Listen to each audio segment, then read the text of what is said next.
Ils sont comptés en centaines, ces femmes, hommes, jeunes, enfants de l'église kimbanguiste qui sont descendus ce 6 avril dans le rue de Goma pour exprimer leur satisfaction après la publication de l'ordonnance présidentielle portant reconnaissance de la lutte menée par Simon Kimbangu contre les actes répréhensifs dont était victime le Congolais à l'époque coloniale. C'est le cas de cette dame, vêtue aux couleurs vertes et noires, que nous avons croisée en Ndosho dans une procession partie de l'entrée présidentielle vers la concession de cette communauté située au quartier Lac Vert.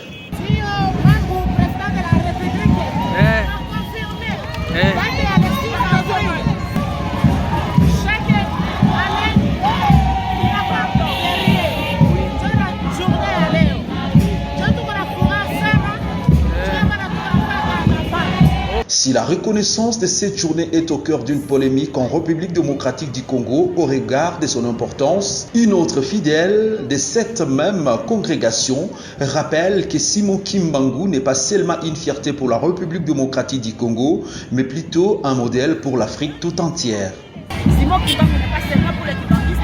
pas seulement pour les Congolais, mais il est pour toute l'Afrique, pour l'homme noir, même aussi pour le monde.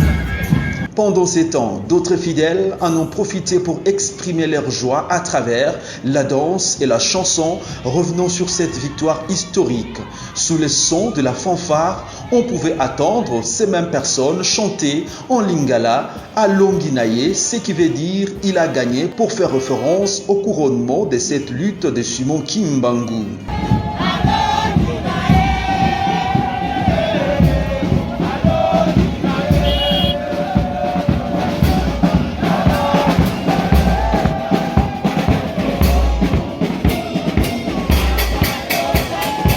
Rappelons que dans l'ordonnance numéro 23/042 du 30 mars fixant la liste de jours fériés légaux en République démocratique du Congo, le chef de l'État, Félix Tshisekedi, a inscrit la date d'ici avril comme journée du combat de Simon Kimbangu et de la conscience africaine.